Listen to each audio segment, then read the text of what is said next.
การชดเชยบุญคุณพ่อแม่อันสูงสุดคือการนำเข้าสู่พระรัตนตรัยเบิดหายกันเลยบ่มีหนี้มีสินข้างตกข้างก็กันอีกส่วนเขาสิเอาหรือว่าเอาสร้างอันนั้นเข้าใจว่าใจนวลเอาว่าเอากระตามได้จะไปเงินเนาะ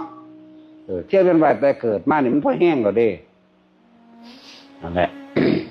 เขาสิฟังหรือว่าฟังกับสั่งเขาสิวางได้กับสั่งพาไปโลดเฮ็ดไปโลดนะบอกว่าเอามันยากก็ได้สิเป็นแนะนำผู้เป็นพ่อเป็นแม่เขาส่วนพระรัตนตรัยใดให้ถือเอาพระพุทธเจ้าให้ถือเอาคำสอนพระเจ้า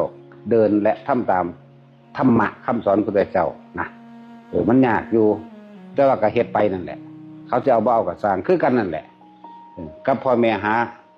ข้าวให้ลูกกินลูกมันบ่กินเฮาก็คือกันลูกหาข้าวให้พ่อแม่กินเขาบ่กินกับสร้างเขามันบังคับกันบ่ได้บางที่เจ้าเล่ห์มันยาเนาะทั้งลูกทั้งแม่ทั้งพ่อนั่นแหละฟังดีๆได้มันเป็นตลดสลดสังเวชใจของพวกเฮาอยู่ที่ระงับเหตุจังใดล่ะแต่มันว่างบ่เป็นเหตุบ่เป็นทั้งบ่กล้าเนาะอานาปานสติจบเบิดเลย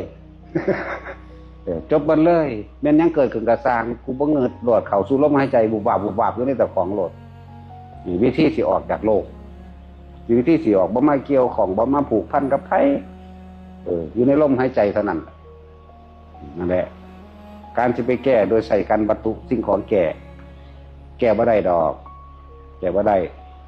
ว่าพ่อแม่บางคนก็อยากได้สมบัติจนว่าบ่พอบ่เป็นเอาให้เท่าไรมันก็บ่พอหรอกลูกก็คือกันนะสองอย่างนี่เสมอกันเด้อพ่อแม่สิหาให้ลูกเท่าไรมันก็บ่พอคือกันพ่อลูกสิหาให้พ่อแม่เท่าไรมันก็บ่พอคือกันมีแต่ธรรมะเท่านั้นจึงสิพอได้แต่ว่าส่วนธรรมะเรานั่นมีแต่การว่าแนะนำให้เท่านั้นส่วนเขาสิทำหรือบ่ทำทั้งลูกทั้งพ่อทั้งแม่เรื่องของไผของมันเลยต้องว่างจิตให้มันเป็นว่างมันเป็นโลดถ้าจะไปแก้ด้วยวิธีอื่นๆอันนอกจากธรรมเราแก้บ่ได้ต้องคิดหาเบิ่งแนวคักเบิดคักแล้วล่ะเบิดรอบแล้วล่ะบ่มีนั่นสิแก้ได้ครับ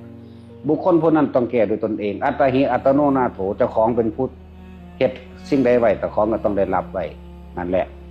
พึ่งตนเองเด้อวันนี้เฮาพึ่งตนเองเฮาบ่ฮู้เฮาบ่มีความคิดว่าสิพึ่งแบบใดก็เลยเอาต้องธรรมะพุทธเจ้าจึงเรียกว่าพึ่งตนพึ่งธรรม